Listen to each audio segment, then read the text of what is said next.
हम लोग श्रीमद् भागवतम के तीसरे स्कंद के 9वें अध्याय के 20वें श्लोक को पढ़ रहे हैं। हम समझ ही रहे हैं कि ब्रह्मा जी भगवान के विभिन्न रूपों को प्रणाम कर रहे हैं। अब तक भगवान ने भगवान की लीला अवतारों को, गुणावतारों को ऐसे करके उनको नाम गिनाते गिनाते भगवान को प्रणाम कर रहे हैं। अब देखिए, ये ब्रह्मा जी की दिन की शुरुआत है, तो अभी तो गुणावतार भी शिव जी तो प्रकट नहीं हुए, अभी भगवान विष्णु है, और अन्य लीला अवतारों के भी प्रकट होने का संदर्भ अभी इस दिन की शुरुआत में नहीं बनता है। तो जो प्रार्थनाएं ब्रह्मा जी ने करी हैं वो पिछले दिनों के अनुसार करी हैं। तो अब उन अवतार को या उन भगवान विष्णु के सुर को प्रणाम कर रहे हैं जो उनके समक्ष हैं। कौन है वो? गर्भोदकशाय विष्णु, जो प्रलयकालीन जल में शयन कर रहे हैं। अभी लोक लंकांतर प्रकट नहीं हो गए। कमल प्रकट हुआ था, ब्रह्मा जी प्रकट हुए थे, ब्रह्मा जी देखे हैं। तो अभी भी प्रलयकालीन जल है, मतलब वो गर्भ जल है, और उसमें भगवान विष्णु को वह देख रहे हैं। तो अब उन भगवान विष्णु को वह प्रणाम कर रहे हैं। कौन से भगवान विष्णु? गर्भोदकशाय विष्णु कह लीजिए। और उनके शयनकारी स्वरूप को प्रणाम कर रहे हैं। भगवान, आप सो तो रहे हैं, लेकिन जीव जैसे अविद्या के द्वारा सोते हैं, ऐसे आप नहीं सोते। सभी जीवों को अपने अंदर, अपने पेट के अंदर रख करके आप शयन करते हैं। उसके बाद ये तो एक मूल बात है, बाकी सारी बातें आप श्लोक में देखेंगे। यह ऐसे भगवान को 2 श्लोक में प्रणाम कर रहे, तो इस श्लोक में तो वर्णन कर रहे हैं उन भगवान का, अगले श्लोक में बोल देंगे कि ऐसे भगवान को मैं प्रणाम कर रहा हूं। यो विद्ययानुपहतोऽपि दशार्धवृत्त्या निद्रामुवाह जठरीकृत लोकयात्रः। यो विद्ययानुपहतोऽपि दशार्धवृत्त्या निद्रामुवाह जठरीकृत लोकयात्रः। यो विद्ययानुपहतोऽपि दशार्धवृत्त्या निद्रामुवाह जठरीकृत लोकयात्रः। यो विद्ययानुपहतोऽपि दशार्धवृत्त्या निद्रामुवाह जठरीकृत लोकयात्रः। अंतर्जले हि कशिपुस्पर्शानुकूलां भीमोर्मिमालिनि जनस्य सुखं विवृण्वन्। अंतर्जले हि कशिपुस्पर्शानुकूलां भीमोर्मिमालिनि जनस्य सुखं विवृण्वन्। यो विद्ययानुपहतोऽपि दशार्धवृत्त्या निद्रामुवाह जठरीकृत लोकयात्रः। यो विद्ययानुपहतोऽपि दशार्धवृत्त्या निद्रामुवाह जठरीकृत लोकयात्रः। अंतर्जले हि कशिपुस्पर्शानुकूलां भीमोर्मिमालिनि जनस्य सुखं विवृण्वन्। अंतर्जले हि कशिपुस्पर्शानुकूलां भीमोर्मिमालिनि जनस्य सुखं विवृण्वन्। क्या श्लोक सबको दिखाई पड़ रहा है? Okay for everyone? किसी भक्त की दिक्कत हो सकती है, इंटरनेट की दिक्कत होगी इनका। यो विद्ययानुपहतोऽपि दशार्धवृत्त्या निद्रामुवाह जठरीकृत लोकयात्रः। यो विद्ययानुपहतोऽपि दशार्धवृत्त्या निद्रामुवाह जठरीकृत लोकयात्रः। अंतर्जले हि कशिपुस्पर्शानुकूलां भीमोर्मिमालिनि जनस्य सुखं विवृण्वन्। अंतर्जले हि कशिपुस्पर्शानुकूलां भीमोर्मिमालिनि जनस्य सुखं विवृण्वन्। बोलिए। यो विद्ययानुपहतोऽपि दशार्धवृत्त्या निद्रामुवाह जठरीकृत लोकयात्रः। यो विद्ययानुपहतोऽपि दशार्धवृत्त्या निद्रामुवाह जठरीकृत लोकयात्राः। अंतर्जले हि कशिपुस्पर्शानुकूलां भीमोर्मिमालिनि जनस्य सुखं विवृण्वन्। अंतर्जले हि कशिपुस्पर्शानुकूलां भीमोर्मिमालिनि जनस्य सुखं विवृण्वन्।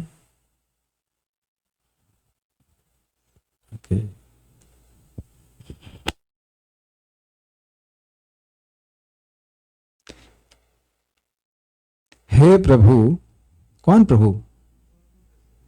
भगवान विष्णु को बोल रहे हैं, ब्रह्मा जी बोल रहे हैं। आप उस प्रलयकालीन जल में शयन करने का आनंद लेते हैं जहां प्रचंड लहरें उठती रहती हैं। कभी आपको सपना आया है कि आप अंटार्कटिका पर लेट रहे हैं, लेटे हुए सो रहे हैं, खूब ऊंची ऊंची लहर आ रही हो? सर्फिंग का दृश्य देखे होंगे जहां व्यक्ति बहुत एक्टिव है और वो सर्फ कर रहा है, इस kind of enjoying in that way. लेकिन ऐसा नहीं कि व्यक्ति कोई एक लकड़ी का प्लैंक लगाए और सो रहा है, या एनाकोंडा पे सो रहा हो कोई। और तो बहुत भगवान लोग सुन लेते हैं, बात सब कुछ कर लेते, तो कुछ आश्चर्य नहीं करते। सर्प के ऊपर, वो भी एक फन नहीं, दो फन नहीं, अनंत शेष वाला फन, अनंत अनंत फनों से युक्त अनंत शेष, उनकी शैया पर भगवान सो रहे हैं और भगवान सब कुछ कर रहे हैं। तो इससे पहले कि कोई व्यक्ति समझे कि वो भगवान बनने का प्रयास कर सकता है, पहले समझे कि भगवान क्या कर रहे हैं। भगवान जैसे सोते हैं वैसे पहले सो के दिखाओ। एक फन वाला सांप अगर बगल में आ जाए तो भागेगा। सांप क्या सोचिए, सपोला आ जाए, छिपकली आ जाएगा तो भाग जाएगा व्यक्ति, गिरगिटान आ जाएगा तो भाग जाएगा। एक और आता है ना, बिस्खापर बोलते हैं, क्या होते हैं उसको, वो आ जाए तो और खतरनाक होता है, वो भी आ जाएगा तो भाग जाएगा। और सांपों के राजा हैं वहां पे, और वो सर के ऊपर है। जस्ट इमेजिन, अगर कोई लेटा हो उसके ऊपर सर ऐसे आ जाए, एक फन वाला नाग ऐसे ऐसे करने लग जाए, तो अब क्या सोएगा व्यक्ति? सो सकता है व्यक्ति? नहीं सो पाएगा। बड़े आनंद से भगवान सो रहे हैं जहां प्रचंड लहरें उठती हैं। यानी कि मतलब क्या है, जो वह प्रलयकालीन जल, वह प्रलयकालीन अवस्था जिसमें सारे के सारे ग्रह नष्ट जाते हैं, वहां भगवान को कोई दिक्कत नहीं है। यानी कि भौतिक जगत की कोई भी दिक्कत भगवान के लिए कोई दिक्कत नहीं है। आज एक भक्त के कोई कपड़े लेके चला गया था, तो अब वो इतना चिंतित हो गए, इतना चिंतित हो गया, चेहरा एकदम एकदम चिंता मग्न हो गया। बाद में मालूम चला कि नहीं गए, चोरी नहीं हुए थे, तो कपड़े चोरी। हमने कहा, अरे आप समझ गए हम किसकी बात कर रहे हैं, लेकिन पॉइंट इज दैट, हमको समझा रहे थे कि भाई ये शरीर ही देह। वो बड़ा बार बार बोल रही थी कि हमारे कपड़े सारे चले गए, हमारे कपड़े, मतलब वो जो गर्म कपड़े चले गए। हमने कहा पहली बात, अभी तो जाड़ा आया नहीं है। अभी आप क्यों चिंता कर रहे हो, और व्यवस्था कर देंगे, कुछ हो ही जाएगा। खैर वो चोरी नहीं हुई थी, लेकिन बड़ी चिंता में थी। हमने कहा अरे भाई, एक दिन ये देह ही चले जाना है, ये देह भी तो एक वस्त्र है, आप इतना क्यों परेशान हो रहे हैं। बाद में आ गया, ठीक है एवरीवन। पर आप सोचिए कि प्रलयकालीन जल में होते तब हमको कितना चिंता होती। अरे प्रलयकालीन जल छोड़ दिए, अंटार्कटिका में कोई फेंक दे, कोई नदी में फेंक दे, तब कितना भयभीत हो जाएगा व्यक्ति। भगवान को कोई भय नहीं है, कोई भय नहीं कि कितनी मुश्किल से सृष्टि किया था, ईंट जोड़ जोड़ करके होता ना, ईंट खून पसीने से मकान बना, कोई तोड़ दे, कितना दिक्कत होता है। कितना भगवान लोकांतर सृष्टि करते हैं, सब नष्ट हो जाता है, फिर भगवान आराम से सोए। ये बता दीजिए किसी का घर टूट जाएगा, वो आराम से सो सकता है? कहीं किसी घर में बुलडोजर चला दिया जाए, वो आराम से सोएगा? भगवान को कोई चिंता नहीं। एक गुण भगवान का देख रहे हैं कि बिल्कुल निष्प्रिय, उन्हें कोई मतलब नहीं दुनिया से। और दूसरा, इस जग प्रलय हो रहा है, खूब प्रचंड लहरें उठ रही, वह भगवान को प्रभावित नहीं कर पा रही। तो अब आप कहेंगे ये सब बातें क्यों कहते हो? देखिए, एकमात्र पति भगवान श्री कृष्ण है, जो पालन करे वह पति है, जो स्वामी है। तो अगर कोई व्यक्ति दूसरे के प्रभाव से प्रभावित हो जा रहा है, भयभीत हो जा रहा है, तो वह दूसरे का पालन कैसे करेगा? अपने शरणागतों का पालन कैसे करेगा? तो ब्रह्मा जी कह रहे हैं यहाँ पे, भगवान आप इस प्रलयकालीन जल से बिल्कुल अप्रभावित है, आराम से वह सो रहे हैं, लेकिन उन पर कोई इस प्रकार का बाह्य जो कठिनाई है उसका कोई प्रभाव नहीं। वो पूरी, वह सर्वतंत्र स्वतंत्र है। ये इस गुण से भगवान का दिख रहा है। तो आप इस प्रलयकालीन जल में शयन करने का आनंद लेते हैं जहां प्रचंड लहरें उठती रहती हैं।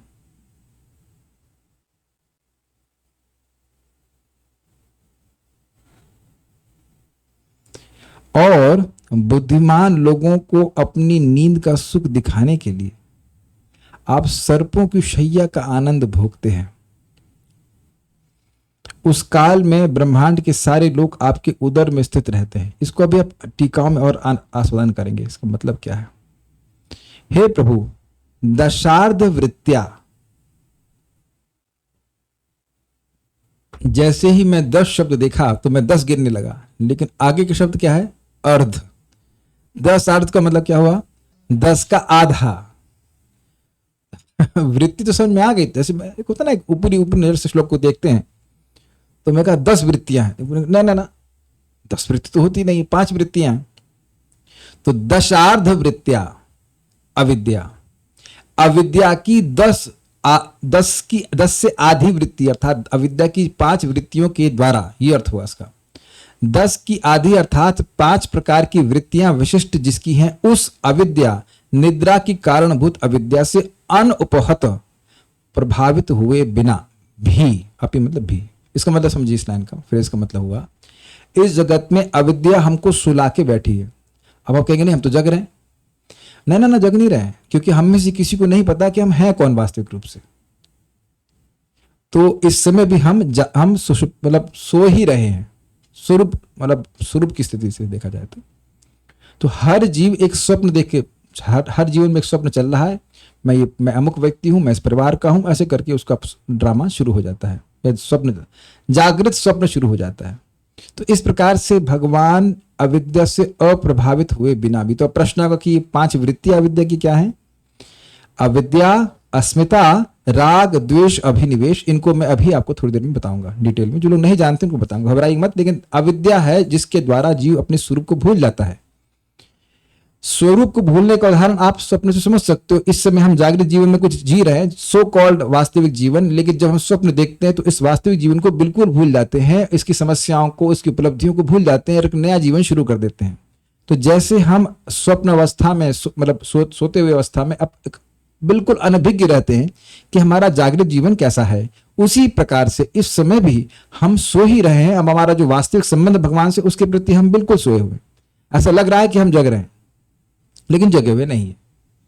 तो इस प्रकार की कॉन्शियसनेस, जो कि तुरीय कॉन्शियसनेस नहीं है, जो गुणातीत अवस्था है, वैसी कॉन्शियसनेस नहीं है। 3 अवस्थाएं क्या है? सुषुप्ति, स्वप्नावस्था और जागृति। ये तीनों अविद्या की रचना है।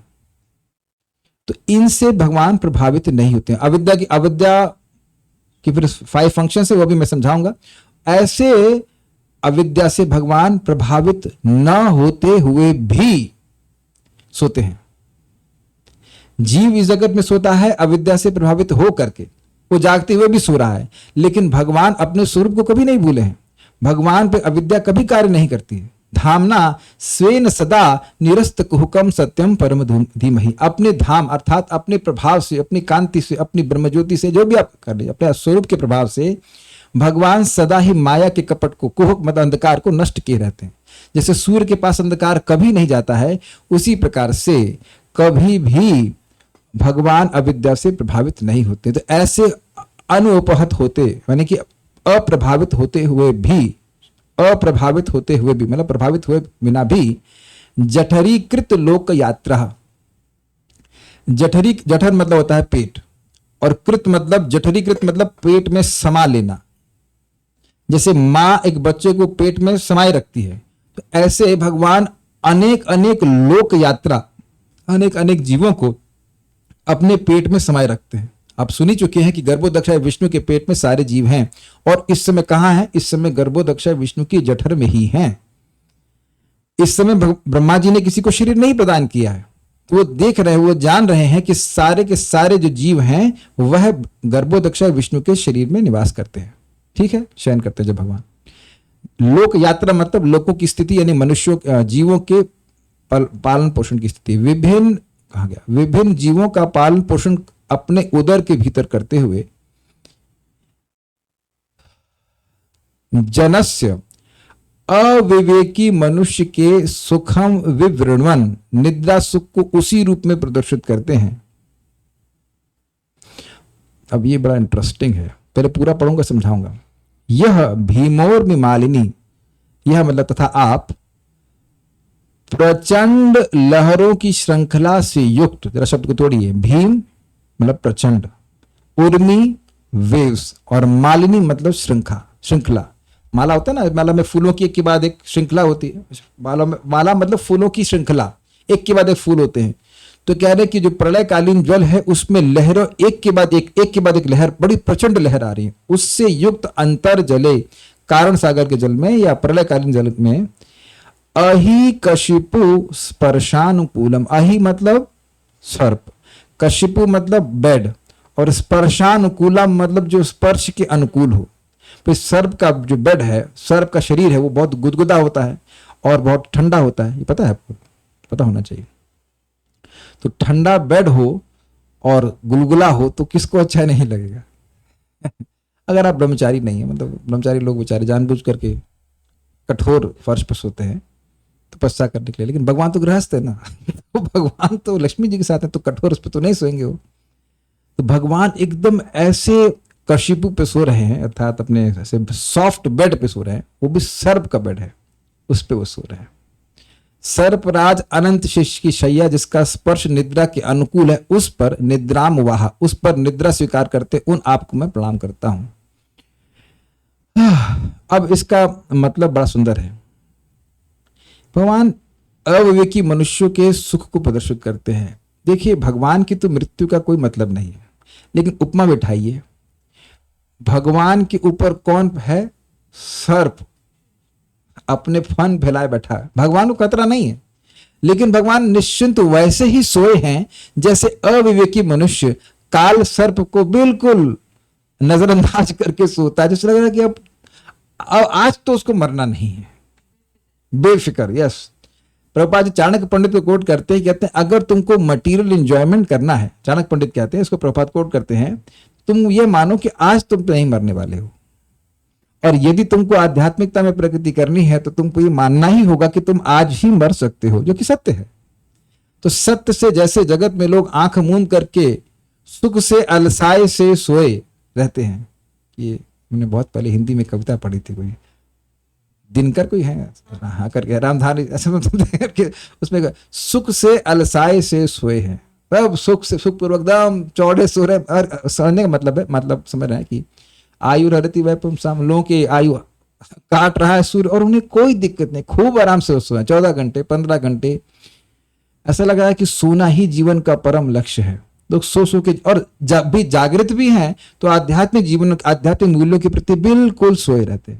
तो आप समझ गए कि भगवान दिखा रहे हैं कि जैसे लोग इस जगत में मस्त होकर के सो रहे हैं, आत्म साक्षात्कार के प्रति बिल्कुल क्या कहेंगे उसको, इनडिफरेंट को क्या कहेंगे, विमुख है, उनको मतलब ही नहीं है, उदासीन है, कुछ नहीं मतलब है।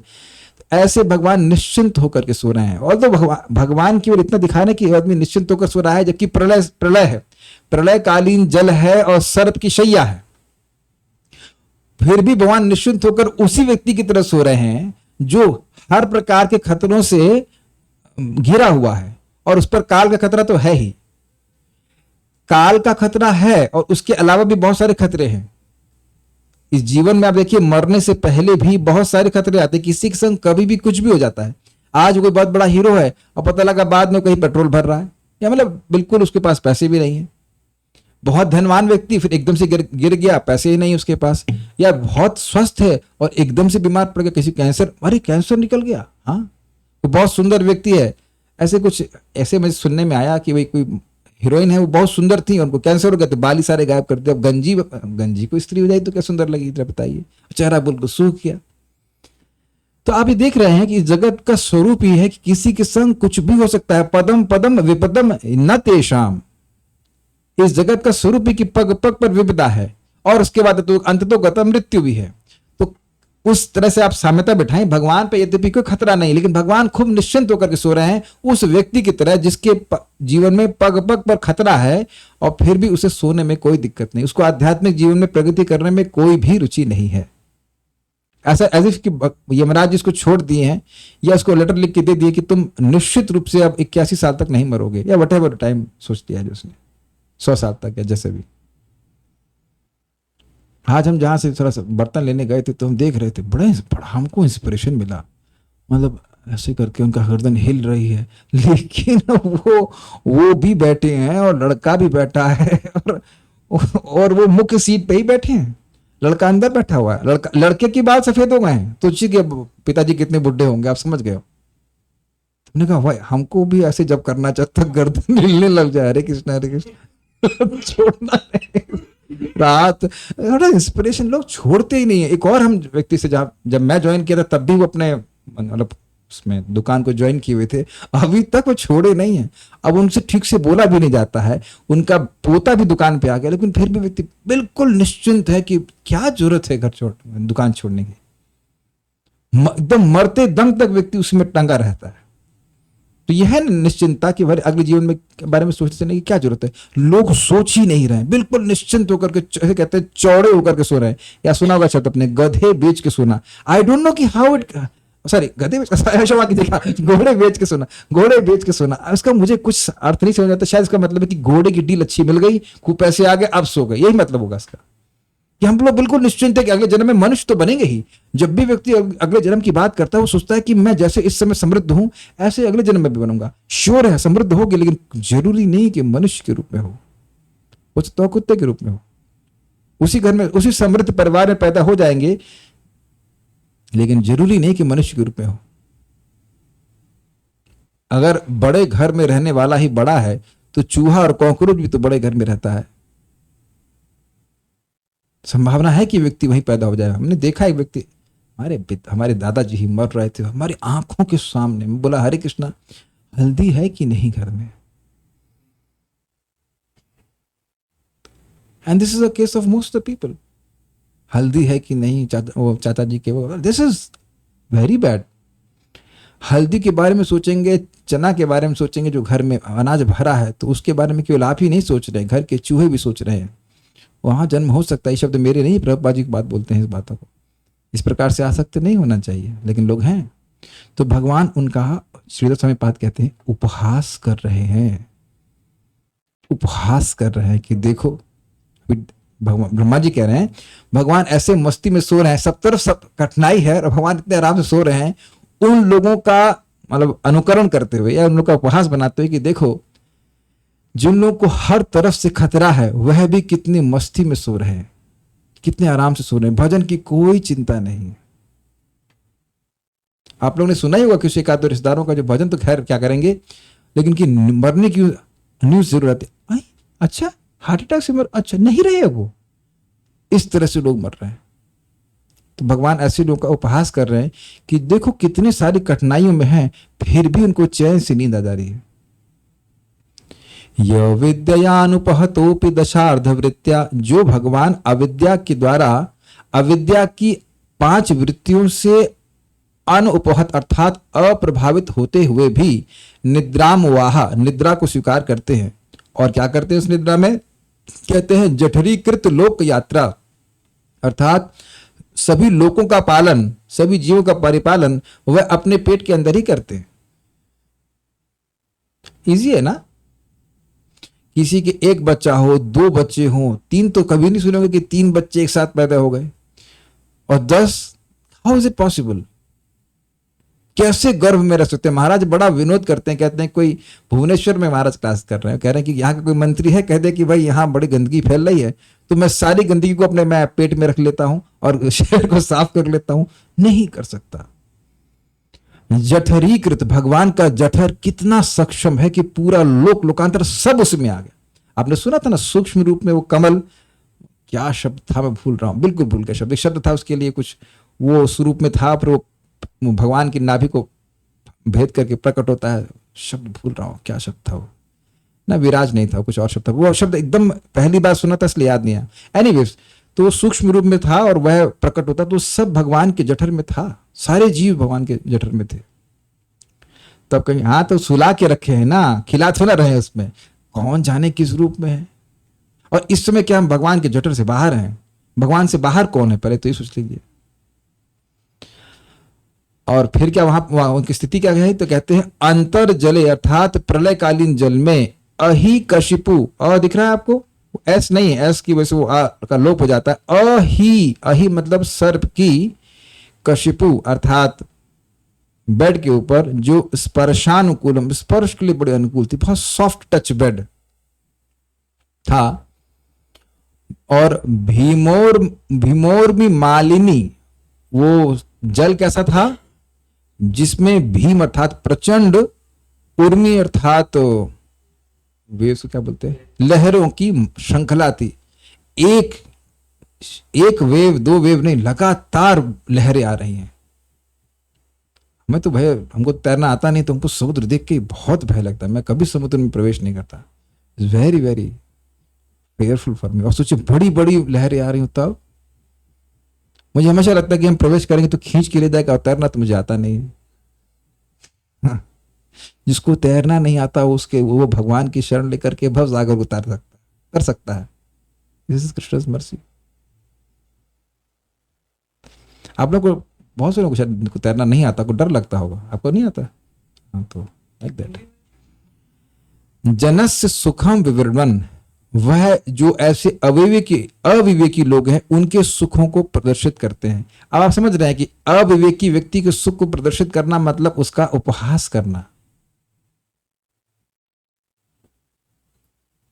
कोई मूर्ख है वो कैसे सुख भोगता है, अगर उसको कोई प्रदर्शित करे तो वह क्या उसका महिमा मंडन कर रहा है? नहीं, वह उसका उपहास कर रहा है। कोई मूर्ख व्यक्ति किस प्रकार से सुख भोगता है? मूर्ख व्यक्ति क्या सुख भोग कर सकता है? प्रश्न पहले तो ये होगा। मूर्ख व्यक्ति सुख भोग नहीं करता, वह केवल मूर्खता करता है। तो ऐसे व्यक्ति का कोई अनुकरण करे तो वह उसका उपहास कर रहा है। तो भगवान दिखा रहा है कि जगत में लोग सोते रहते हैं और आत्म साक्षात्कार के प्रति भी सोते रहते हैं और इस प्रकार से अपना जीवन व्यर्थ करते हैं। और मैं भी देखो कितने आराम से सो रहा हूं। ठीक है, उम्मीद है समझ में आ गया होगा बात। नेक्स्ट देखते हैं। तो यद्यपि यहां पे ब्रह्मा जी प्रणाम करते हुए नहीं दिख रहे, वो अगले श्लोक से उसका अन्वय लेना पड़ेगा कि मैं आपसे भगवान को प्रणाम करता हूं। ये गर्भोदक्ष विष्णु है, आपको यहाँ पे फोटो में दिख रहे होंगे, और इसमें शेषनाग भी दिख रहे हैं, और प्रलयकालीन जल भी दिख रहा है, शेष शैया भी दिख रही है, और ब्रह्मा जी वहीं बैठे बैठे इनको देख रहे हैं अपने कमलासन पर। श्रीधरी, अब योग विद्या इत्यादि 2 श्लोकों से दिखाई देने वाली श्री भगवान की मूर्ति को ही ब्रह्मा जी प्रणाम करते हैं। समझिए आप इस बात को। ब्रह्मा जी ने इस कमलासन पे बैठ करके तपस्या करी और भगवान इस रूप में दिखाई पड़े उनको, गर्भोदक्ष विष्णु के स्वरूप में। तो भगवान को देखने के बाद वह भगवान के विभिन्न स्वरूपों को, लीला अवतारों को स्मरण कर करके प्रणाम कर रहे हैं, और अब वह भगवान के उस स्वरूप को प्रणाम कर रहे हैं जिनको उनके सामने था, उनको दिखाई पड़ रहा था। ये बात कहते हैं। श्री भगवान अविद्या के जो अविद्या, अस्मिता, राग, द्वेष तथा अभिनिवेश या तम, मोह, महामोह, तामिश्र और अंध तामिश्र जो 5 प्रकार के भेद बतलाए गए हैं, इनमें से कोई भी निद्रा के कारणों से अभिभूत नहीं है। फिर भी भयंकर तरंग मालाओं से युक्त प्रलयकालीन जल के भीतर अत्यंत कोमल शेष शैया पर शयन कर रहे हैं, ऐसे भगवान को नमस्कार है। देखिए, एक बात थोड़ी समझ में आनी होगी, ये अविद्या को निद्रा का कारण क्यों कहते हैं। मैं फिर रिपीट करूंगा। जैसे कोई व्यक्ति सो रहा है तो वह जागृत जीवन से अनभिज्ञ हो जाता है, तो सोने के कारण वह वास्तविकता से अनभिज्ञ हो जाता है। उसी प्रकार से अविद्या शक्ति जो है वह जीव को सुला देती है, जिस कारण से वह अपने वास्तविक स्वरूप के, वास्तविक क्रियाओं के प्रति अनभिज्ञ हो जाता है। जैसे आप अपने जीवन में प्रैक्टिकल देखिए कि भगवान की भक्ति की जानी चाहिए। जब तक हमें भक्तों की संगति प्राप्त नहीं हुई थी, हमें पता था कि इस प्रकार का जीवन भी कुछ लोग जी रहे हैं। एक व्यक्ति हाथ खड़ा कर दे अगर उसका सामर्थ्य है और सच बोले, झूठ नहीं बोलना।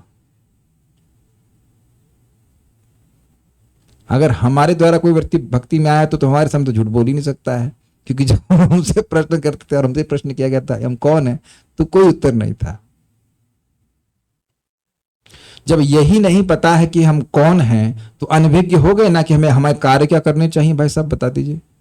इस समय हम मालूम हमारी जो भी मतलब वास्तविक जो भी आइडेंटिटी है, अब उसको हम बिल्कुल भूल जाएं। वैसे मान लीजिए यहाँ पे कोई सॉफ्टवेयर इंजीनियर है, वो बिल्कुल भूल जाए वो है कौन, तो कर पाएगा सॉफ्टवेयर इंजीनियरिंग या कुछ भी? अपनी माता को माँ कह पाएगा? कुछ भी नहीं। हु एम आई? जब हमको यही नहीं पता था कि हम ये हैं कौन, हमारी स्थिति क्या है, तो आप बताइए कि हम वास्तविक जीवन से भिज्ञ कैसे हो सकते हैं? तो क्या ये सोने के समान नहीं है? सोना मीन्स स्लीपिंग। अभी आप थोड़ी देर बाद सो जाएंगे तो क्या मालूम रहेगा कि दिन में यहाँ पे कौन है, पत्नी कौन है, बच्चे, क्या घर, किस घर में रह रहे हैं, किसको याद रहता है? Okay, again a poll has been created now.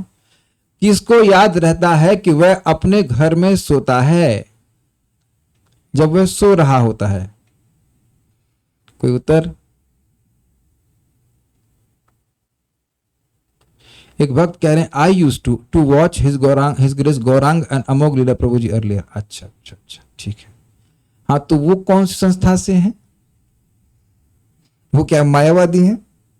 अरे भाई, आप मुझसे मिले हों या किसी और भक्त से मिले होंगे, भक्तों से मिलने से पहले की बात कर रहा हूं। सो तो नहीं रहे हैं? प्रश्न मेरा सुन रहे हैं कि नहीं सुन रहे हैं? किसी भी भक्त से मिले नहीं होते तो क्या आपको चमक जाता अपने आप से? किसी को भी चमक जाता कि मैं कौन हूं, मुझे क्या करना चाहिए? आप आश्चर्य करेंगे, हम तो चकित हैं। एक व्यक्ति के बारे में बता रहे थे कि उनके पति प्रभुपाद जी की भगवत गीता पढ़े, जप नहीं कर रहे हैं लेकिन स्त्री संग छोड़ दिए, कह रहे हैं कि हम समझ गए ये सब व्यर्थ है। नहीं, ये तो बड़ा अद्भुत, ऐसा गीता का प्रभाव गृहस्थी में रहते हुए भी अद्भुत है। मतलब भोग छोड़ दिए केवल गीता पढ़ के, वाह अद्भुत आदमी है। और जप नहीं कर रहे हैं, ये हमने कहा फिर बच क्या रहेगा? गीता को कुछ लोग नहीं पढ़े, यज्ञ नाम जप यज्ञस्मि। This is amazing. And immediately after marriage, not कि लाइक 20 साल 25 साल के बाद। तो प्रभुपाद की पुस्तकों का ये प्रभुपाद जी के प्रतिनिधित्व कर रहे हैं, जो उनका संग मिलना चाहिए, तब व्यक्ति इस प्रकार से अज्ञान से बाहर आता है। नहीं तो वही काम करेगा, आहार निद्रा भय मैथुन, और जिस तरह से नहीं करना चाहिए वैसे ही करते करते अपना जीवन बिता देगा। समझ गया ना बात? एक लंबा स्वप्न। तो भगवान यहां पे उस तरह की जो अविद्या का प्रभाव जीवों पर है, ऐसा प्रभाव भगवान के संग नहीं है। भगवान को पता है कि वह सो रहे हैं। समझे मैंने क्या कहा? जब हम सो रहे होते हैं तो हमको नहीं पता होता है कि हम सो रहे हैं। Anyone here who is not with me? जब आप अच्छे से सो रहे होते हैं, वो हो सकता है कि सो रहे हो और बाहर आ रहे हो तो मालूम चला कि मैं सो रहा था, लेकिन जब मैं सो रहा होता हूं तब मुझे नहीं पता होता है कि मैं सो रहा होता हूं। लेकिन भगवान पूर्णतः चैतन्य है, इसलिए उनकी निद्रा किसी दूसरी एजेंसी के द्वारा नहीं है। सुनाई पड़ रहा है? अंतर देख पा रहे हैं? भगवान की निद्रा अविद्या के द्वारा नहीं, जो दूसरी एजेंसी है, जो उसके कंट्रोल में ना हो। भगवान योग निद्रा में अपनी अंतरंगा शक्ति से वह सो रहे हैं। आप लोग को अगर याद हो तो हम लोग सुन रहे थे, यद्यपि भगवान सो रहे हैं लेकिन अपनी अंतरंग शक्ति के संग लीला वह नित्य करते रहते हैं। वह केवल अब भौतिक प्रकृति पर दृष्टिपात नहीं कर रहे, इस अर्थ में वह सो रहे हैं। इसीलिए तो कह रहे हैं जठरीकृत लोक यात्रा, सो रहे हैं लेकिन सारे जीवों का पालन अपने पेट के अंदर ही कर रहे हैं। हम लोग कितने लोग का पालन करते हैं?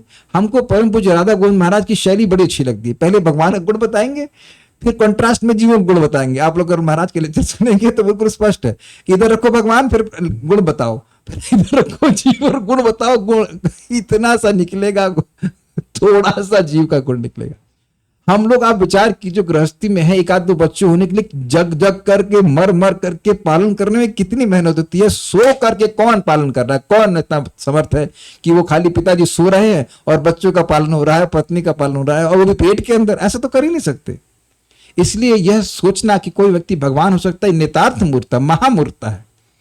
तो हमको बहुत इंटरेस्टिंग पॉइंट यहाँ पे लगा कि भगवान की निद्रा कैसी है? वो उनकी अंतरंगा शक्ति की वृत्ति, उनका जो भी कार्य है वो उनकी लीला है, वो स्वेच्छा से कर रहे हैं। लेकिन जो ये इंटरेस्टिंग है, स्वेच्छा से ऐसे कर रहे हैं कि सो रहे हैं लेकिन पूरी सृष्टि हो रही है।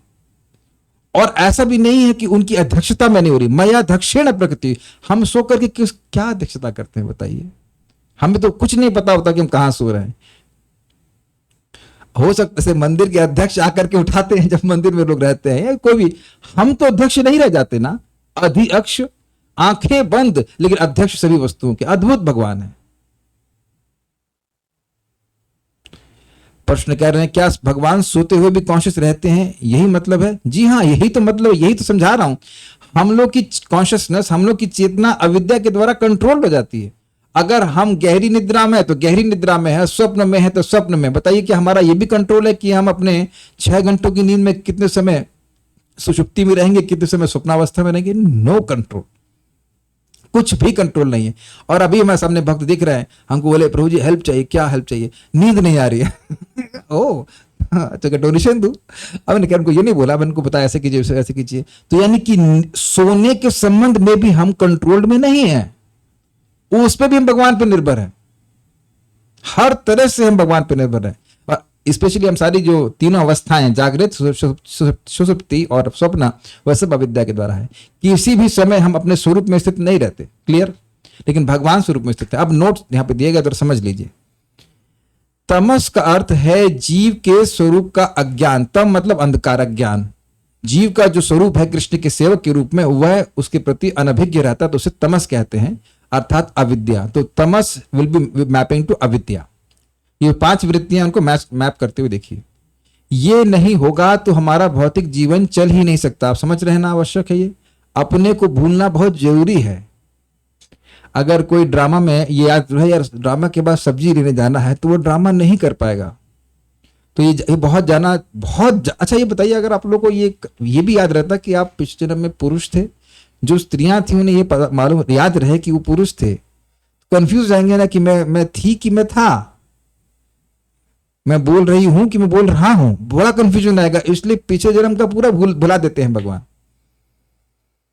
तो ये देख रहे हैं ना, पिछले जन्म के भी पूरा भूले रहते हैं, और ताकि इस जन्म में हम पूरा एब्जॉर्ब हो जाए कि जो रूल हमको मिला उसको ठीक से करें, और फिर उसके बाद अगले जन्म में फिर ऐसे करके हम अपने स्वरूप को बिल्कुल भूले हुए रहते हैं, क्लियर। तो इसे कहते हैं तमस, यानी कि अपने स्वरूप को भूले रहना। उसके बाद मोह का अर्थ है शरीर आदि के साथ स्वयं की पहचान, अर्थात अस्मिता। मतलब पहला वाला क्या था, जो है वो याद न रहना, और दूसरा क्या है, जो नहीं है उसको यही मानना कि मैं यह हूं।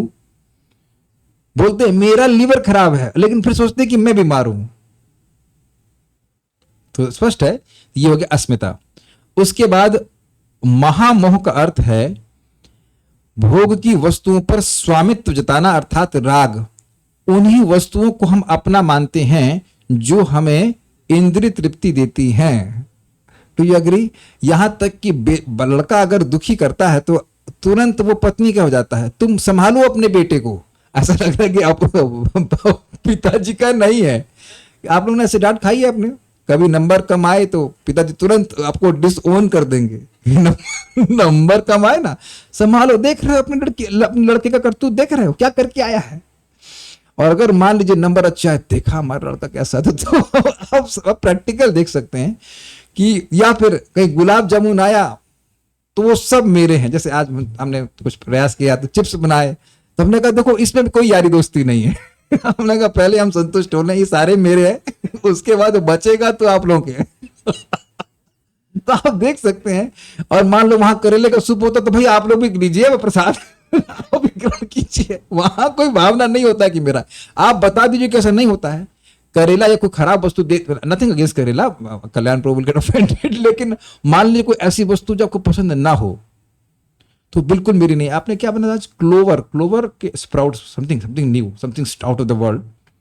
तो क्लोवर के स्प्राउट्स बनाए गए, तो हमें देख के लग रहा था कि इसमें हमारा कोई नहीं, इसमें कोई स्वामित्व की भाव नहीं थी, इसको ग्रहण करना है। फिर हमने कहा दीजिए इसको, तो ग्रहण किया, इसमें थोड़ा नींबू मिला दिया, थोड़ा नमक मिला दिया, फिर हमने कहा अब ये सारे मेरे हैं। तो आप देख रहे हैं कि जो इंद्रियों को अच्छा लगता है वो सारा मेरा, और जो इंद्रियों को बिल्कुल अच्छा नहीं लगता उससे बिल्कुल द्वेष, ये मेरा है ही नहीं, ये तो कभी था ही नहीं मेरा। वो दोनों ही वस्तु हमारी नहीं है। लेकिन इसे देखिए, जब मैं देह ही नहीं हूं तो देह को मानना ये मोह हुआ, ठीक। और जो देह से संबंधित वस्तु है वो मेरी कैसे हो सकती है, तो उसको मानना ये महामोह हुआ कि नहीं। जब तुम देह ही नहीं हो तो देह की वस्तुएं तुम्हारी कैसे हो सकती हैं, है कि नहीं। तो अपने को देह मानना ये मोह, और उसके बाद देह से संबंधित वस्तुओं को मानना महामोह। और महामोह में क्या होगा, व्यक्ति रागी हो जाता है, अर्थात उसमें उसका आसक्ति हो जाती है, ये मेरा है, ये मेरा है। और तामिस्त्र का क्या मतलब है? तामिस्त्र का अर्थ है जब किसी की इंद्रिय तृप्ति में बाधा आती है तो मन के भीतर क्रोध का प्रकट होना, अर्थात द्वेष। तो यह द्वेष, ये जो व्यक्ति अपने को देह मान रहा है उसमें भावना आएगी, राग और द्वेष। समझ आ गया द्वेष? तो द्वेष और तामिस्त्र इक्वल हो गया। उसके बाद लास्ट वृत्ति क्या है? अंध तामिस्त्र का अर्थ है क्रोध के कारण उत्पन्न बेहोशी की स्थिति। इसका मतलब है मौत, अर्थात अभिनिवेश। इसका मतलब क्या है? देखिए, अभिनिवेश का मतलब है एब्जॉर्प्शन। क्योंकि व्यक्ति अपने शरीर को मैं मान रहा है और इंद्रिय तृप्ति की वस्तुओं में उसका राग है, वो मान रहा है कि मेरी हैं, तो उसको भय होगा ही कि ये मुझसे छूट जाएंगी। अब हम यहाँ पे हाथ नहीं खड़ा करवा रहे हैं, लेकिन जो लोग भी अपने घर से, अपनी पत्नी से, अपने बच्चों से किसी भी प्रकार से आसक्त हैं, यह समझते हुए कि भाई ये अपने देह से कि ये वस्तु हमको बहुत सुख प्रदान कर रही हैं, तो भय होना आवश्यक है, होगा ही। अब हमको यहाँ कोई किसी से पोल लेने की जरूरत नहीं है, व्यक्ति स्वयं इस बात को स्वीकार करे। देखिए, एक बात यह है कि इस तरह से देखना कि भाई जो लोग भी हमारे साथ में हैं, हम जो लोग चलिए भक्तों से डील कर रहे हैं, तो भक्त लोग सही में बड़ा सुख देते हैं, हम लोग सब साथ में बैठ के कृष्ण कथा बोल पाते हैं, सुन पाते हैं, अच्छा लगता है। लेकिन ये भी याद है कि जब तक इस जन्म में हम हैं तभी तो साथ में हैं। Is it not? ये तो सिंपल सी बात है। भक्त लोग इस प्रकार से घबराते नहीं हैं कि मैं ये व्यक्ति मुझे इंद्र तृप्ति नहीं देगा तो क्या होगा, या बिकॉज उस तरह से हम लोग संबंध स्थापित कर भी नहीं रहे। लेकिन अगर व्यक्ति इस पर जो सामान्य लोग हैं, उनके मन में भय होता है कि मेरा धन चला जाएगा तो क्या होगा, मेरी पत्नी मर जाएगी तो क्या होगा, मेरे बच्चा मर जाएगा तो क्या होगा, मेरा बिजनेस समाप्त हो जाएगा तो क्या होगा, ये भय होता ही है। भक्ति नहीं करते हैं तो भय होता ही है। मेरा मित्र है, वो बता रहे थे कि उनकी पत्नी बहुत प्रेम करने वाली होंगी, बच्चा भी, जो भी उनके धारणा है, तो कह रहे हैं कि वो जो लोग हैं मेरे साथ, तो उनके छूटने का मुझे भय बना ही रहता है। ये रहता है लोगों को। एक भक्त उनको बता रहे थे कि जो है उससे और अधिक पाने की इच्छा नहीं है धन की, लेकिन उसको बचा के रखने की इच्छा है। तो ये एब्जॉर्प्शन हो गया ना, अभिनिवेश हुआ ना। इसी कारण से तो कंस देवकी को मारना चाह रहा था। देवकी क्या तुरंत ही बच्चा पैदा कर दी थी कि मार देंगे उनको, लेकिन उसको भय था कि राजा की देह कैसे मिलेगी। वहां पे बहुत सारी व्याख्या करी गई। अरे भाई, देह तो मिलना ही है। जैसे एक पांव छोड़ते हैं, एक पांव आगे तब बढ़ाते, एक पांव तब छोड़ते हैं जब दूसरा पांव जम जाता है, तो अगला देह जब निश्चित हो जाता है तब ये देह छूटता है। तो कहते हैं नहीं, राजा का देह नहीं मिलेगा ना, राजा का देह नहीं मिलेगा, राजा का देह बड़ा अच्छा है हमको लगता है। बहुत सारी बातें वहां पे करी गई हैं। तो लेकिन उनका एब्जॉर्प्शन आप दिखा कि इतना अभिनिवेश है कि मैं जीऊं और तुम मत जियो, किसी भी तरह मैं जी जाऊं, ये बात है। क्योंकि वो जो भोग हैं उनमें व्यक्ति आसक्त है। समझ में आ गया? इसे अभिनिवेश कहते हैं, इसी को अंधता मिश्र कहते हैं। ठीक है, तो ये सब, तो ये 5 प्रकार की वृत्तियां, इनको डिटेल में और आगे आप सुनेंगे। अभी तुमने मोटा मोटा बता दिया। तो इससे भगवान प्रभावित नहीं होते। भगवान तो आत्मानंद में रत रहते हैं। आपने सुना था पिछले श्लोकों में, निरस्त विषय, इस जगत में कोई विषय उनको आकर्षित नहीं करता। तो इस तरह की बातें उनमें आना असंभव है।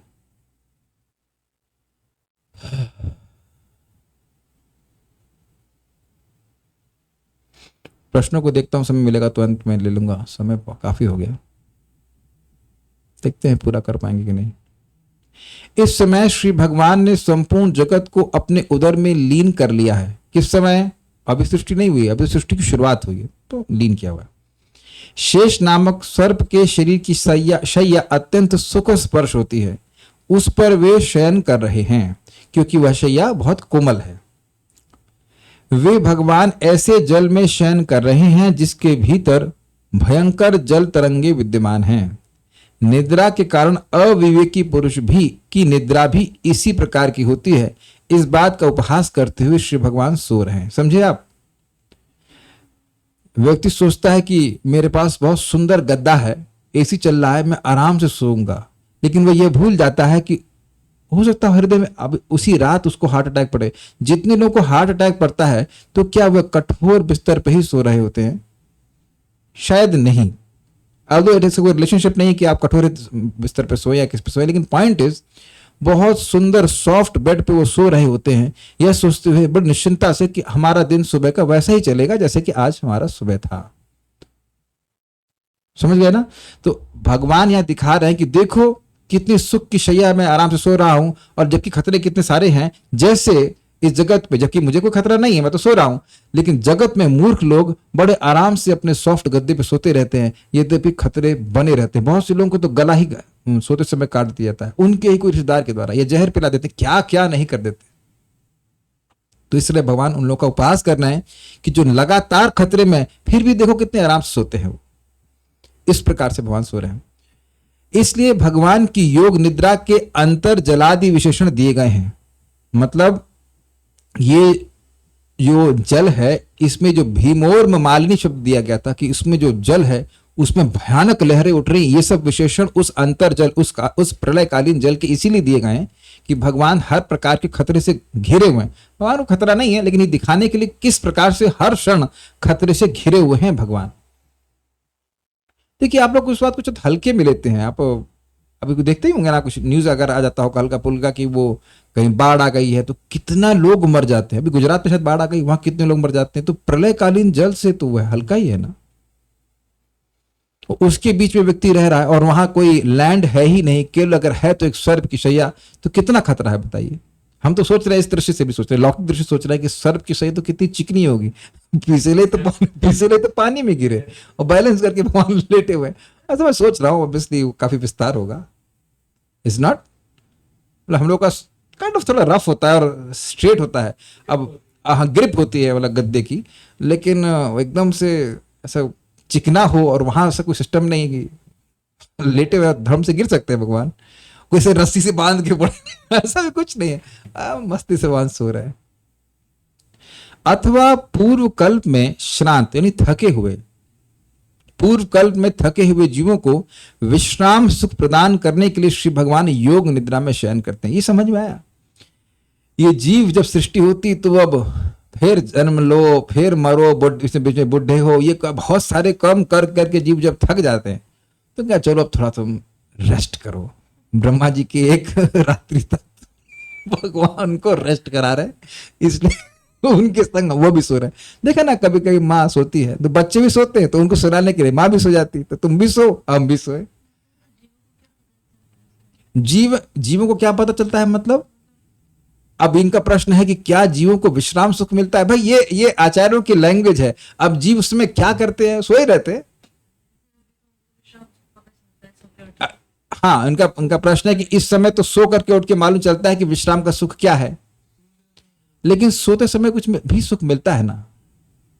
वो थोड़ा अलग टॉपिक हो जाएगा, लेकिन टॉपिक इंटरेस्टिंग है कि सोते समय जो सुख मिलता है उसको आप बाद में अनुभव करते हो, क्या बड़ा अच्छी नींद आई। लेकिन इसका मतलब है कि सोते समय भी सुख मिल रहा था।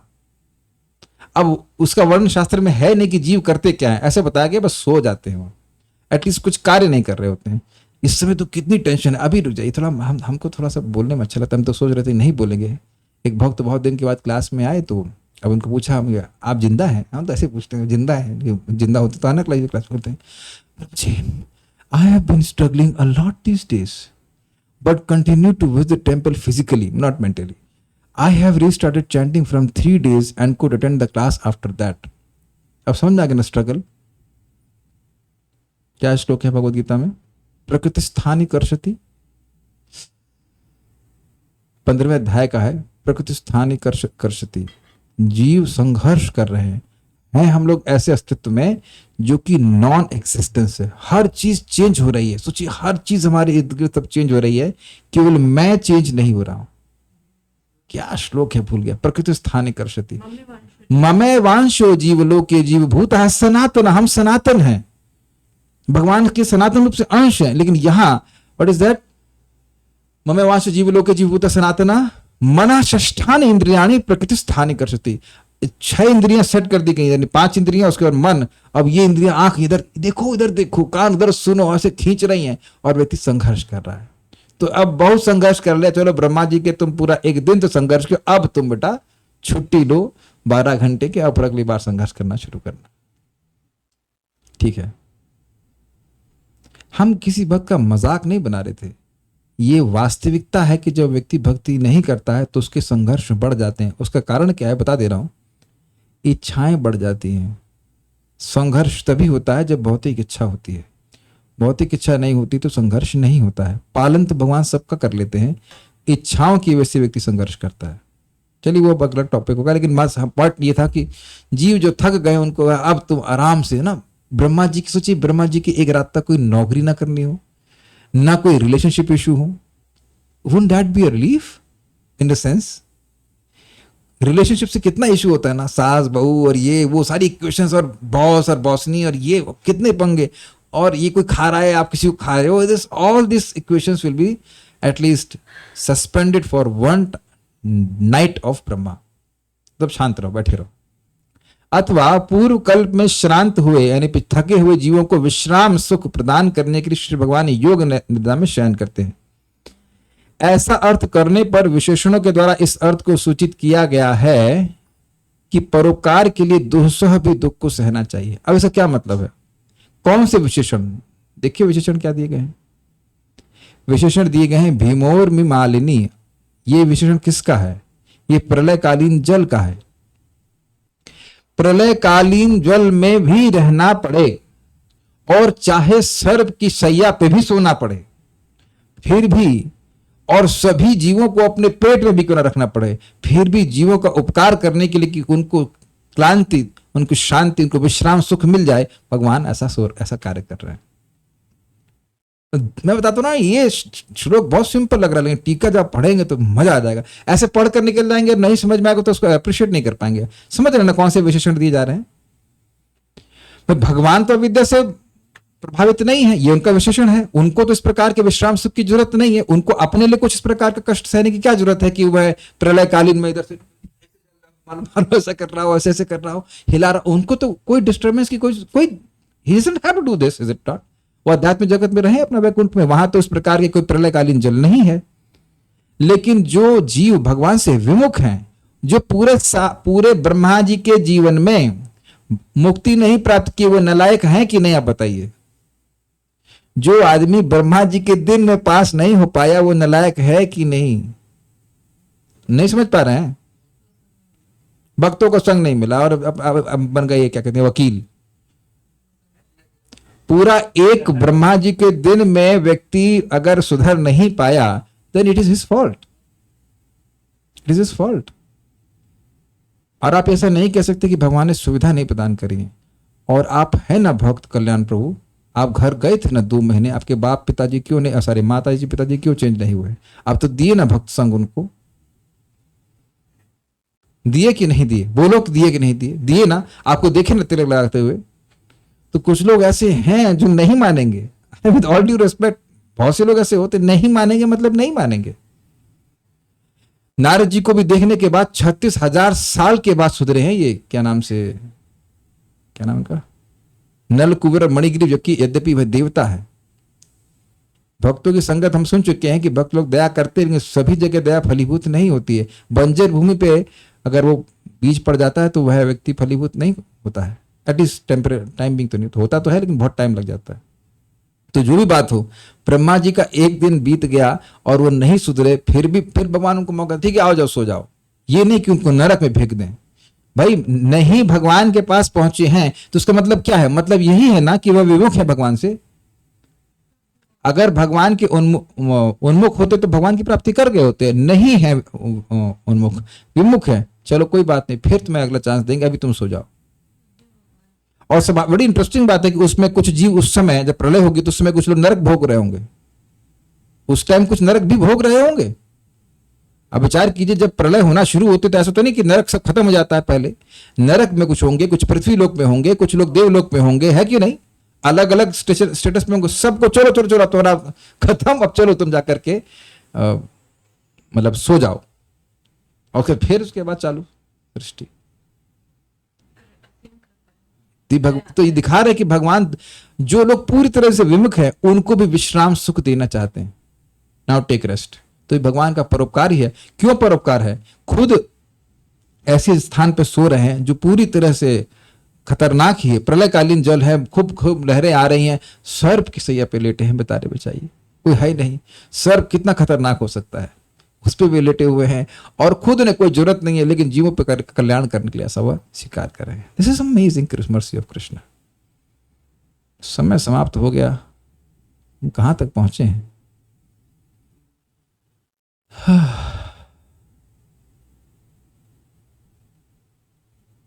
वैसे मैं इसको पढ़ लेता हूँ थोड़ा, जिसको जैसे जैसे करना हो कर लेंगे, किसी अगले दिन के लिए तो मैं नहीं छोड़ूंगा कि अगली टीका सब समझ में आ जाएंगी।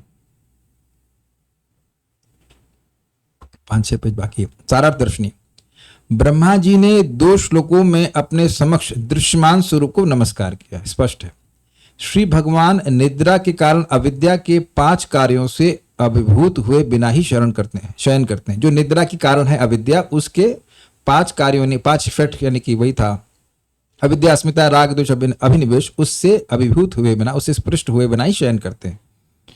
अविद्या के 5 कार्य उन्हीं के कारण कार्यशील हैं, भगवान के द्वारा ही, अन्यथा कार्य नहीं करती है। तथा श्री समझने का प्रयास कीजिए, जीव को अविद्या इसीलिए बांधती है क्योंकि भगवान उसके पीछे हैं, नहीं तो माया जीव को बांध नहीं सकती है। तथा श्री भगवान की निद्रा उनकी स्वरूप शक्ति द्वारा निर्मित है, यह भी स्पष्ट है, उनके अंतरंग शक्ति की वृत्ति है। तथा भगवान अपने उदर में लीन समस्त लोक से युक्त हैं, यह भी स्पष्ट है। उनकी निद्रा कैसी है, ये लाइन समझ में नहीं आई होगी। भगवान अपने उदर में लीन समस्त लोक से युक्त है, तो आप कहेंगे कि भाई सारे लोक लोकांतर के भगवान के उदर में ही थे। देखिए हम उसको पढ़ चुके हैं, शब्द बिल्कुल अभी याद नहीं आ रहा है, वो सूक्ष्म रूप में था, तंतु या ऐसा कोई शब्द था, मैं भूल रहा हूं, बिल्कुल एकदम भूल रहा हूं। लेकिन वो सारे लोक लोकांतर जो थे, कुछ तंतु शब्द था, मैं भूल रहा एकदम, वह मतलब सूक्ष्म रूप में विद्यमान थे, जो कि पूरे जगत का कह सकते हैं सीड था, और फिर वह प्रकट होता है, वो स्थूल रूप में प्रकट होता है, जो कि कमल के रूप में है। अभी मुझे बिल्कुल तनियान शब्द था, तनियान शब्द था, यस अब याद आया, तनियान शब्द था। वो तनियान तो था, वो सूक्ष्म रूप में था, वो भगवान के उदर में ही था, और वहां से फिर वो प्रकट होता है, भेद करके वो कमल के रूप में प्रकट होता है। तनियान शब्द था वहां पे, यस तनियान, हाँ। तो वो सारा कुछ सूक्ष्म रूप में भगवान के अंदर ही था, और उसके बाद लोक कमल के रूप में प्रकट होता है। उनकी निद्रा कैसी है, तो कहते हैं कि अनंत शेष के अनुकूल स्पर्श से निद्रा सुखदायक हो जाती है। स्पष्ट है। हे विभु, आप जल के भीतर कोमल शैया पर प्राकृत मनुष्य की भांति सुख पूर्वक शयन करते हैं। जैसे इस जगत में एक भौतिकतावादी व्यक्ति सॉफ्ट गद्दे पे सोता है, भगवान वैसे ही एक सर्प के सॉफ्ट शरीर पे सोते हैं। प्राकृत मनुष्य की भांति ही क्रीड़ा करते हैं, अथवा प्रलय काल में भी समस्त जीवों को भयभीत करने वाले समुद्र में भी आप सर्प की शैया पर सुख पूर्वक शयन करते हैं। यानी कि ये आपकी अद्भुत लीला है। आप प्रत्येक काल, प्रत्येक स्थान एवं किसी भी प्रकार के संग में भय से रहित हैं। काल क्या है? प्रलय काल। स्थान क्या है? प्रलयकालीन जल। और संग क्या है? सर्प। इनमें से कौन से चीज का आप सेलेक्ट करना चाहेंगे? कोई फ्लैट बनाना चाहता हो या कोई माताजी की शादी होने वाली हो, तो इनमें से कौन माताजी ऐसे रहना चाहेंगी? जल के अंदर, प्रलयकालीन जल में। कहाँ पोस्टिंग है प्रभु जी की? प्रलयकालीन जल में पोस्टिंग है। अच्छा, वहां पे चरण दबाने, किचन कहाँ बनेगा भाई? ये एक प्रश्न बनाइए, बताइए। ये सर्प की शैया 1 BHK है कि ये क्या कहते हैं दूसरा, वो 2 BHK है, या वो उससे और छोटा वाला होता है सिंगल रूम, क्या कहते हैं, स्टूडियो, RK, जो क्या है ये? तो लड़की घबरा जाएगी, लेकिन लक्ष्मी जी चुनी है उनको, लक्ष्मी जी पांव दबा रही है वहीं सर्प पे बैठी बैठी। खाना कहाँ बनाती होंगी? खाना खाते ही नहीं भगवान, ऐसे लगता है। क्वाइट इंटरेस्टिंग ना। और स्थान तो, हाँ स्थान भी होगा, काल खतरनाक है, और स्थान तो जल में। और संग, शिव जी तो सर्प गले में लपेटते हैं, और यहां तो सर्प ही लिपटा पड़ा है पूरा, बिल्कुल छाया हुआ। ऐसे में कैसे व्यक्ति रह सकता है? लेकिन भगवान को कोई भय नहीं, यानी कि बिल्कुल विपरीत परिस्थिति में है, लेकिन भगवान को कोई भय नहीं। इसीलिए भगवान के चरण को अभय चरण कहा जाता है। वो खुद निर्भय है, इसीलिए दूसरों को वह अभय प्रदान कर सकते हैं। जो खुद व्यक्ति भयभीत हो, वो दूसरों को अभय कैसे प्रदान कर सकता है? काफी सुंदर गुण आ गए ना भगवान के। तथा ऐसा अन्य कोई नहीं है। वह कैसे? केवल बहुत अधिक निद्रालु व्यक्ति ही काल, स्थान एवं संगति के कारण भय होने पर भी सुख पूर्वक सोता है। अब ये एक विनोद है, ये विनोद किया जा रहा है कि कोई व्यक्ति खूब सो रहा हो, खूब आलसी हो, तो भी ऐसा हो सकता है कि न काल देखे, न समय देखे, न संगति देखे सो रहा है। एक बात आपको बताऊंगा, 2 लोग थे, बहुत श्रील भक्ति सिद्धांत ठाकुर जी इस कहानी को सुनाते थे। BBAA ऐसे कुछ था ना, पता नहीं क्या था उसमें। अच्छा, वो बीबी दो लेजी लोग थे, तो एक कुछ हो रहा था कि भाई, तो वो एक टेंट में कहीं बैठे हुए थे, लेटे हुए थे, तो आग लग गई टेंट में। तो दूसरा व्यक्ति कहता है कि बैक बर्निंग, मतलब मेरी पीठ जल रही है। दूसरा बोला MA, हाँ BBMA। दूसरा बोला MA, मूव असाइड, मतलब पीठ जल रही तो पलट जाओ ताकि सामने वाला जलने लग जाए, और हिलने की जरूरत नहीं है। इस तरह से वो कहते हैं। जो भगवान ऐसे विरोध में दिखा रहा है कि इस प्रकार से तो इतने खतरे में वही व्यक्ति सो सकता है जो खूब आलसी हो। तो ये भगवान विनोद कर रहा है। तात्पर्य देख लेते हैं। प्रश्नों का एंड में लूंगा, 8 सवा 8 तक पूरा हो जाना चाहिए। ऐसे लोग जो अपनी शक्ति की सीमा से परे नहीं सोच पाते, कुएं के उन मेढकों के समान हैं जो विशाल प्रशांत महासागर की लंबाई चौड़ाई की कल्पना नहीं कर सकते। ऐसे लोग जब यह सुनते हैं कि भगवान तो ब्रह्मांड की विशाल सागर में अपनी शैया पर शयन करते हैं तो वे इसे गप मान बैठते हैं। अब आप ये बताइए कि क्या मैत्रेय मुनि गप्पी हैं?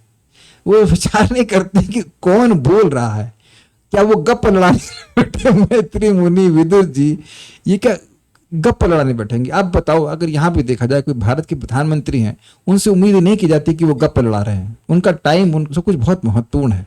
तो अब ये जो पूरे विश्व के प्रधानमंत्री थे, वो पूरा राज्य छोड़ करके गप लड़ाएंगे? और क्या प्रमाण है आपके पास कि गप है वो? और जब बिग बैंग बोल देते हैं कि बम फूटा, बहुत बड़ा विस्फोट हुआ और जगत की सृष्टि होगी, तो उसको गप नहीं माना जाता है। उन्हें आश्चर्य होता है कि कोई किस तरह पानी में लेटकर सुखपूर्वक सो सकता है, किंतु थोड़ी सी बुद्धि लगाने पर इस मूर्खतापूर्ण आश्चर्य को कम किया जा सकता है। समुद्र की तली में ऐसे विविध जीव हैं जो भोजन करने, सोने, रक्षा करने तथा संभोग करने जैसे भौतिक शारीरिक कार्यों का भी आनंद लेते हैं, जैसे for example whales, for example dolphins. वो तो कभी नहीं कहते कि भाई अब सोना है तो चलें थोड़ा अभी होटल में बुक करें। वो जो सी साइड होटल है, वहां कोई वेल आए कहे भाई थोड़ा सोने के लिए कोई रूम है हमारे लिए? कभी ऐसा होता है क्या? वही सो रही है ना। काफी इंटरेस्टिंग है ना, कितना सुंदर प्रभुपाद ने एग्जाम्पल दिया है। आप ये कहते हो कि भगवान ऐसा नहीं कर सकते, लेकिन भगवान के द्वारा सृष्ट कितने कितने जीव हैं जो कभी समुद्र के बाहर ही नहीं आते और आराम से रह रहे हैं।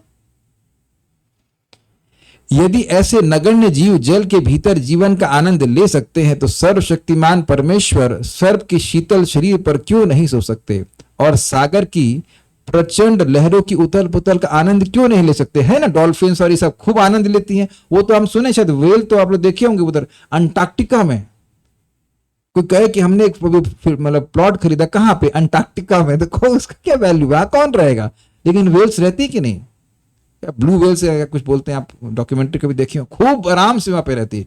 कितना ठंड है, और स्वेटर पहनती है क्या वो वेल के लिए sweater? So just think about that. भगवान के श्रेष्ठ जीव ऐसा कर सकते हैं, उनमें ऐसी शक्ति भगवान भर सकते हैं। और आपको पता होना चाहिए कि वेल पानी में सांस भी नहीं ले सकती। पता है ना आपको ये बात? वो सांस ऊपर ले लेती, फिर अंदर, बहुत अंदर चली जाती है, फिर वो ऊपर आ जाती है, लाइक दैट। सो भगवान की विशेषता यह है कि उनके सारे कार्य दिव्य होते हैं और वे काल तथा दिशा, दिक मतलब दिशा की सीमाओं से बाधित हुए बिना कुछ भी तथा सब कुछ कर सकते हैं। वे भौतिक मान्यताओं के प्रति उदासीन रहकर अपना दिव्य आनंद भोग सकते हैं। समझे इस बात का मतलब इस जगत में कोई व्यक्ति तभी सुख भोग सकता है जब उसके ये नियम हो। खाने का सुख आप कब भोग सकते हैं? जब भूख लगे।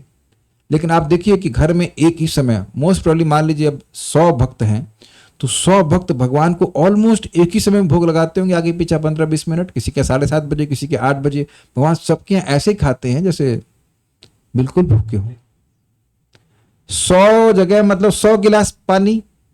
तो अब मान लीजिए अभी आपने आधा घंटा पहले पानी पिया, तो दूसरा व्यक्ति दे देगा 8 बजे, फिर उसके बाद 8:30 बजे, उसी से मान लीजिए 2-4 लोग और दे दिए, तो आप कहेंगे, कह सकते हैं कि और पानी दो, पानी दो, पानी दो।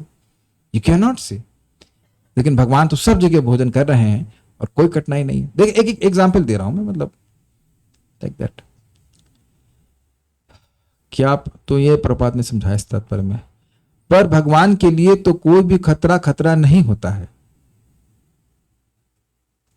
जी हां, लेकिन जिस स्थान भगवान हैं वो बहुत खतरनाक है, तो उससे भगवान शिक्षा दे रहे हैं कि इतने खतरनाक स्थान भी देखो, मैं इतने आराम से वैसे ही सो रहा हूं जैसे, यद्यपि मेरे लिए खतरा नहीं है, जैसे जिस व्यक्ति के लिए वाकई खतरा है वह बिल्कुल निश्चिंत होकर सो रहा है। ये अर्थ है। अपने स्वजनों से आसक्ति तो स्वाभाविक भी है, तो किस हद तक ये आसक्ति होनी चाहिए? फिर डिवोटीज एंड नॉन डिवोटीज। आगे पूरा नहीं किया आपने, हमको पता नहीं समझ में आ रहा का प्रश्न क्या है। देखिए, अगर स्वजन भक्त नहीं हैं तो आसक्ति का क्या प्रयोजन है? आप विचार कर रख लीजिएगा, उससे क्या फायदा होने वाला है। उस आसक्ति के आधार पर हम कुछ कार्य करेंगे तो वो भक्ति तो नहीं होगा ना।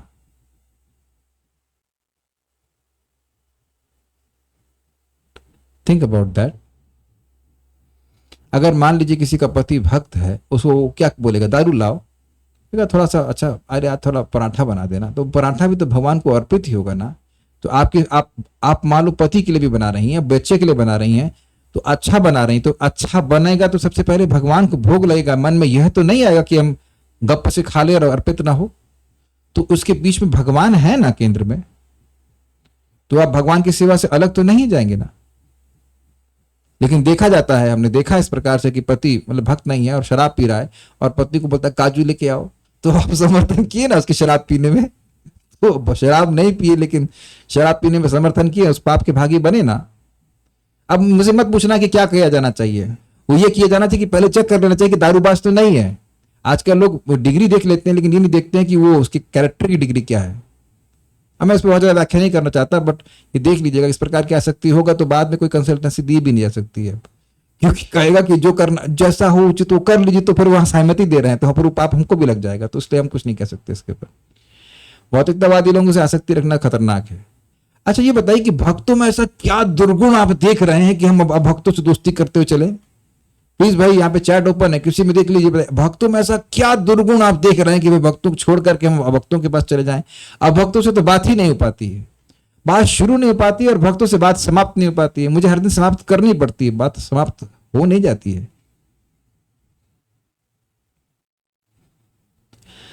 प्रलयकारी जल में भगवान सोए हुए थे तो वहां भी लक्ष्मी जी भगवान के चरण दबाती हैं, उनको डर नहीं लगता है। तो आपको लक्ष्मी जी थोड़ा बनना है, आप क्या चिंता कर रही हैं? लक्ष्मी जी तो दिव्य है, आपको नहीं भगवान लटकाएंगे वहां पे। घबराइए मत, आपको वैकुंठ जाना है, घबराइए मत। प्रभु जी जब हरि से ज्यादा हरि नाम पावरफुल, अरे रुक जाओ, उससे हम आपको प्रश्न बताते हैं। अरे सर रुक जाइए, एक भक्त प्रश्न किए, क्या प्रश्न तेरा? बड़ा अच्छा प्रश्न है, बड़े अच्छे ब्रह्मचारी है, प्रश्न बड़ा जबरदस्त किए। देखो प्रश्न सुन लीजिए आप, जबरदस्त प्रश्न। कहाँ गया? डिलीट तो नहीं हो गया? अरे हम नाम लिखा, हरे कृष्ण प्रभु जी दंडवत प्रणाम, क्या हरि नाम प्रभु को भोग लगाया जा सकता है? तुमने कहा भाई अभी हद हो गई, क्या भगवान गिरिराज जी शालिग्राम भगवान नहीं है कि आप भगवान के हरि नाम को भोग लगाएं? या तो इसमें आलस है कि भाई कौन गिरिराज जी तक जाए, हरे कृष्णा बोल दो और भगवान को अर्पण हो गया, खा जाओ। तो फिर तो एक भगवान आपके अंदर ही बैठे हैं, उनका नाम है वैश्वानर, कुछ भी भोग लगाने की जरूरत नहीं, लीजिए मुंह पे लीजिए, ओम वैश्वनारायण स्वाहा, वैश्वानर को समर्पित है, लोग खा गए, खत्म भगवान। तो हर कौन आपका प्रसाद है ना? तो हमको नहीं समझ में आया कि इस प्रश्न का क्या प्रयोजन रहा। वांग मात्रेण पूजितम, वाणी से बोलने के द्वारा आप भगवान के नाम की पूजा कर लेते हो। आस्येनेदम उपास्य सोपि सदा नंदाम्बुधौ मज्जति। आस्येना, अपने मुख के द्वारा भगवान की उपासना करता है नाम बोल करके। तो नाम की उपासना बोलने के द्वारा होती है, वह मतलब उनको भोग नहीं लगाता। अच्छा पूछा इसलिए गया था कि मान लो कोई अपवित्र अवस्था में तो भोग कैसे लगाए? तो हरि प्रसाद किसी से बोल दो, बुला के दे देगा आपको, खत्म हो गई बात, इसमें क्या टेंशन है। लेकिन नाम को भोग नहीं लगाते, नाम का सेवा बोल करके होती। कोई बात नहीं, हमको मजेदार प्रश्न लगा था और पता नहीं किसी तरह से पूछा गया। जब हरि से ज्यादा हरिनाम पावरफुल है तो उनकी दया भी अधिक होनी चाहिए। क्या हरिनाम प्रभु हरिनाम के अपराधों को क्षमा नहीं करेंगे? कौन बोला कि नहीं करेंगे? लेकिन ध्यान दीजिएगा, हरि स्थाने अपराधे तारे हरि नाम, तब स्थाने अपराधे नाही परित्राण। तो भगवान के चरणों में अपराध हो जाता है तो व्यक्ति नाम उच्चारण करता है, वो नष्ट हो जाता है। ऑब्वियसली इसका मतलब ये नहीं कि हम जानबूझकर भगवान का अपराध करें, लेकिन अगर भक्तों के प्रति अपराध होता है तो ऐसा नहीं कि हम नाम बोल करके काम चला लेंगे। We must ask forgiveness from devotees. तो ये सब सिद्धांत है। प्रसाद भी खाना है तो कहां से आएगा प्रसाद? बाहर से बना हुआ नहीं खाना है। तो आप अपना घर का एड्रेस बता दीजिए, हम जाके पोस्ट कराएंगे। भाई देखिए, अगर अकेले रह रहे हैं तो मंदिर, अगर आप इसे भक्त से पूछें, शायद मेरे से वृंदावन में रहते हैं तो मंदिर में तो पा ही सकते हैं, मंदिर में जाके पा लीजिए, क्या दिक्कत है? ये तो प्रैक्टिकल चीज होती है। और क्या है, सारार्थ दर्शनी में अलग अर्थ है क्या? नहीं, अलग अर्थ नहीं, क्योंकि लिखा था निद्रा के कारण अविद्या, इग्नोरेंस ड्यू टू निद्रा के कारण अविद्या नहीं, निद्रा की कारण अविद्या में निद्रा का जो कारण है वो अविद्या है, उसको बोला गया था। आप शायद नहीं ध्यान दिए थे, मैंने समझाया था। It's not ignorance due to sleep, निद्रा की जो कारण है अविद्या, ऐसे कहा गया था। ठीक है, वो आप दोबारा पढ़ेंगे तो समझ में आ जाएगा. So we finish almost on time, will stop here now. Srimad Bhagavatam की जय, श्रील प्रभुपाद की जय. आप कुछ पूछ रहे थे? अच्छा, तो पूछना चाहिए ना. हाँ, जय बोले. हाँ, प्रश्न नहीं प्रभु जी, थोड़ा सा एक दो मन में बातें आ रही हैं. जैसे आपने उपमा बताया कि जिस तरह भगवान, तो उस तरह हम लोग भी जो जीव हैं, गहरी निद्रा में सोए हैं, आत्म साक्षात्कार के प्रति हर पल हर क्षण देखते हैं कि इस व्यक्ति का ये हो गया, ये मर गया, वो हार्ट अटैक हो गया, इस तरह चला गया. इसके बाद भी हम लोग जागरूक नहीं होते हैं. बहुत सिंपल टेक्निक. कल से पता क्या करिएगा, एक संकल्प लेना, भगवान मैं आपका सेवक हूं, आज मैं केवल आपकी सेवा करूंगा. केवल एक दिन नहीं. That means from 4 o'clock to 8 o'clock. कितने हो गया? 12, 4 और 4 12 प्लस 14 घंटे, 12 6 16 घंटे, है ना? 16 घंटे. सुबह 4 बजे उठे, शाम के 8 बजे तक, 8 साढ़े 8 बजे तक सो जाना होता है. तो अब केवल 24 घंटे नहीं, केवल 16 घंटे सेवा करनी. आपका तो कोई ऐसा कोई नौकरी पोकरी कुछ है नहीं. तो अब आप ये टारगेट करें. हम लोग ना एक दिन भी ऐसा करेंगे तो आप शाम तक देखना कितना उत्साह होगा. देखिए, जिनकी नौकरी करनी पड़ रही है, वो लोग अपना नौकरी का टाइम छोड़ करके बाकी टाइम भक्ति में लगाइए. Do it and you will see the enthusiasm. This is very nice. हम लोग जो सो रहे हैं उसके अलावा भी जानबूझ करके ऐसे बहुत से कार्य करते हैं जो कृष्ण को प्रसन्न नहीं करने वाले हैं. उसको पकड़े हम. जो हमारे हाथ में नहीं है, भाई सोना तो पड़ेगा, उसके बारे में चिंता मत कीजिए. जो हमारे हाथ में है, और हमारे हाथ में है ही. आप दुनिया की बात मत कीजिए, केवल अपनी बात कीजिए. और आप पूरी जिंदगी की बात मत कीजिए, केवल एक दिन की. और पूरे एक दिन की बात मत कीजिए, केवल 16 घंटों की बात कीजिए. जैसे आप देखिए, आपने कभी किया है कि नहीं किया है, जब लोग इंजीनियरिंग का एग्जाम देते हैं, कंपटीशन का एग्जाम देते हैं, तो एग्जाम दे रहे होते हैं, उस समय फिक्स्ड है कि ये 1.5 घंटे एग्जाम के न लेफ्ट न राइट दिया है. आपने कभी पढ़ाई किया उस तरह से? एकदम 1 मिनट भी कहीं इधर से उधर नहीं जाता है. तो अगर ऐसा संकल्प हम रोज करें तो आप शाम तक इतने उत्साहित अनुभव करेंगे, यू विल बी अमेज्ड. जरूरी नहीं कि आप सुबह 16 घंटे बैठ के आप जप ही करेंगे. कुछ अलग, कुछ भी से. अरे वृंदावन में आप रह रहे हो, उतना बढ़िया है.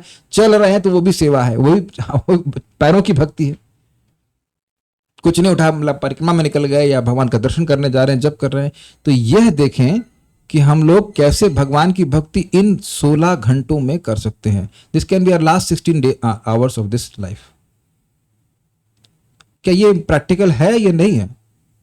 भाई माताएं भी अपने बच्चों का ध्यान रख रही हैं, तो ऐसे देखें कि भाई इन बच्चों को प्रसाद मिलना चाहिए, उन्हें कुछ कृष्ण भावना मिलनी चाहिए. This 16 hours, is it not easy है?